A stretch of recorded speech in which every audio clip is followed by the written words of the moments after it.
a little soldering tutorial to get you guys started with your new soldering kit. Some of you may not have soldered before, and so since we're going to be doing this from home and not in person, we thought a quick little video might be helpful to those of you that haven't soldered. So the first things first is that this is your solder kit, the solder that came with your kit, and you may have noticed that it's currently comes in this shape with no lead coming out, so it's actually a little spiral inside.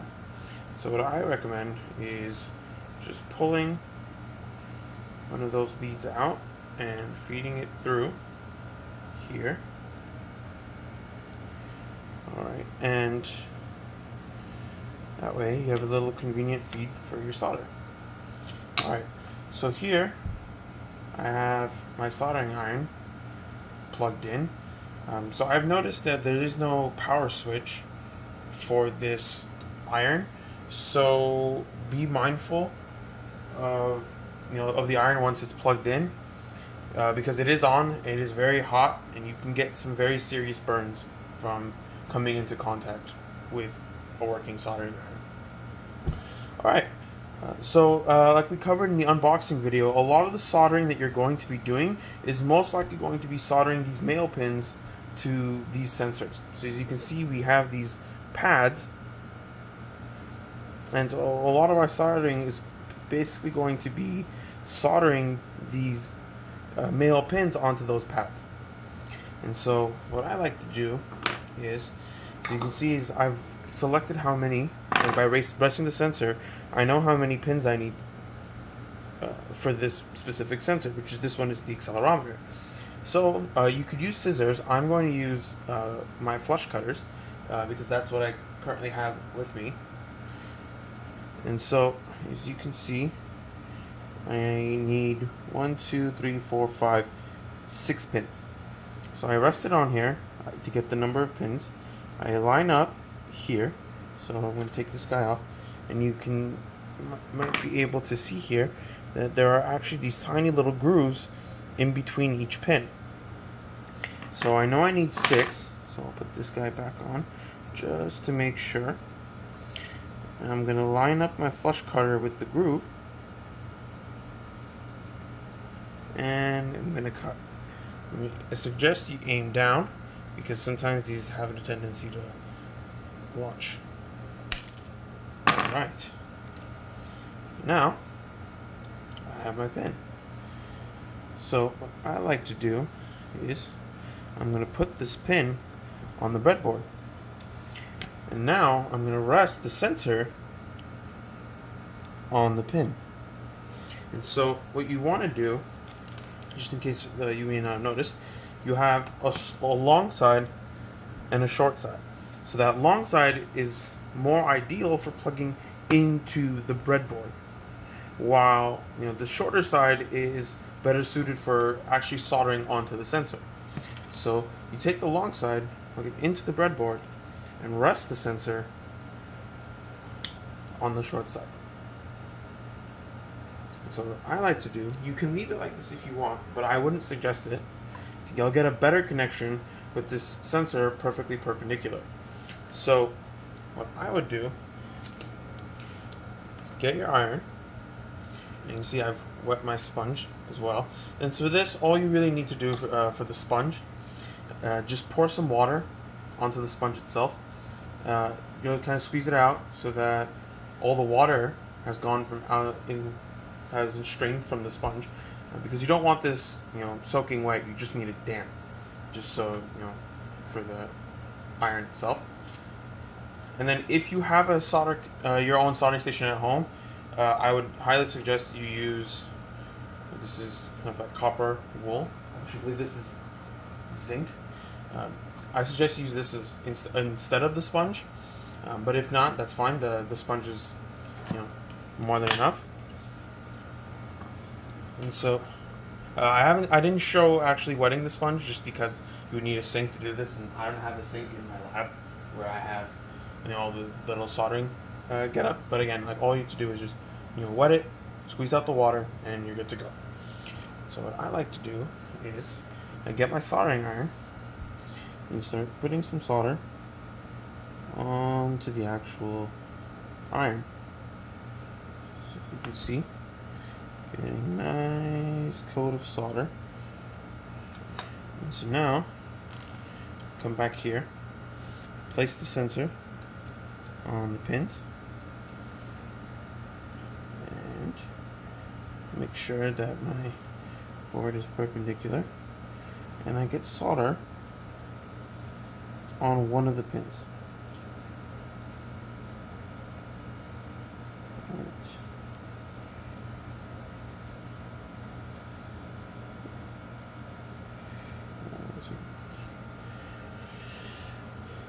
Alright, and as you can see, the board is no longer at an angle. So now when I come in here, I feed my soldering iron onto the other edge,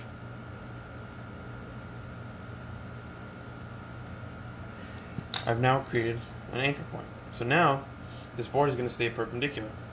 So what I've done here is I put solder on the first pin here to make sure that the sensor would stay perpendicular, and then I soldered the other end, and now I can make sure that this board won't pivot while I solder the rest. So now you're going to get your soldering iron, and you're going to place the tip onto the pad, and you're going to feed the solder onto the pad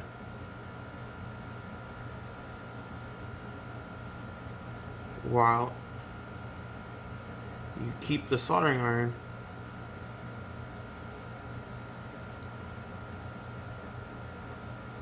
on the pad.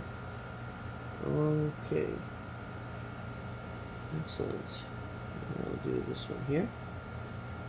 And so we'll go in to each pad and apply some solder. Excellent.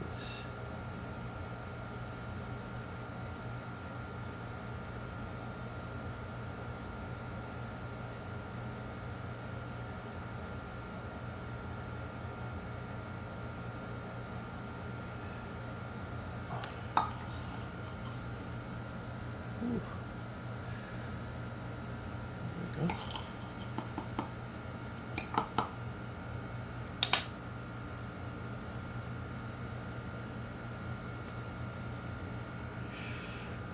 Alright. Place that there.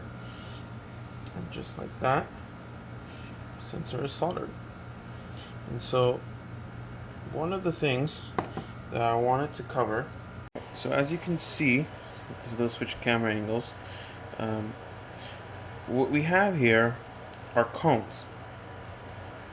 So this is the shape that you want on each of your solder joints. So you don't want too much where it becomes a blob, and you don't want too little either. And so you want to, like I showed in the video, you want to place the soldering iron on the pad and feed the solder until you get shapes like this. And then your soldering job will be finished. Alright, so move this aside. And it will also cover, really quickly, we're also going to cover using the solder sucker. And so for this, what you want to do is push this in. And you're going to take your iron, and actually, because we've cleaned this iron, what I suggest is feeding some solder onto the iron itself. And then if you have that little wool that I showed here, this is where it becomes helpful. What this will do is tin the tip of your iron, which we're going to cover a little more in depth at the end of the video.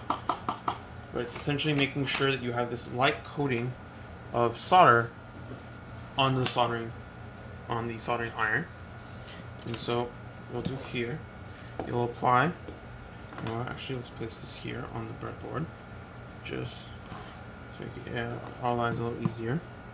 You'll place the iron onto the breadboard until you see the solder start to melt. You'll place the tip. You'll push the button, and now push here. Push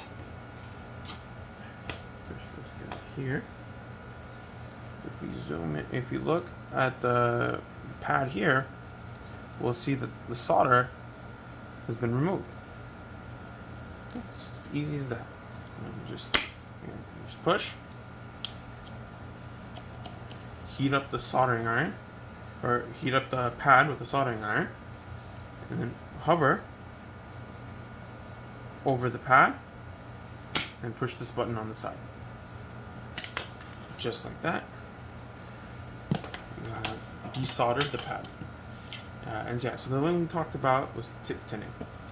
So the easiest way to melt solder is with solder. And so what we recommend is, when let's say you clean your spun, you clean your tip, you want to go back in and solder, just do a light layer of solder. So you'll feed solder through. You'll see we have like a big blob of solder, and just kind of run through. Feed it through. And now we have this light little layer of solder. So now it's easier to melt solder, as you can see. And so at the end of the day, let's say you finish soldering, you want to unplug, turn everything off. To keep the health of your tip and to make sure that this lasts a long time, what I suggest is feed a big little blob of solder here that's onto the tip.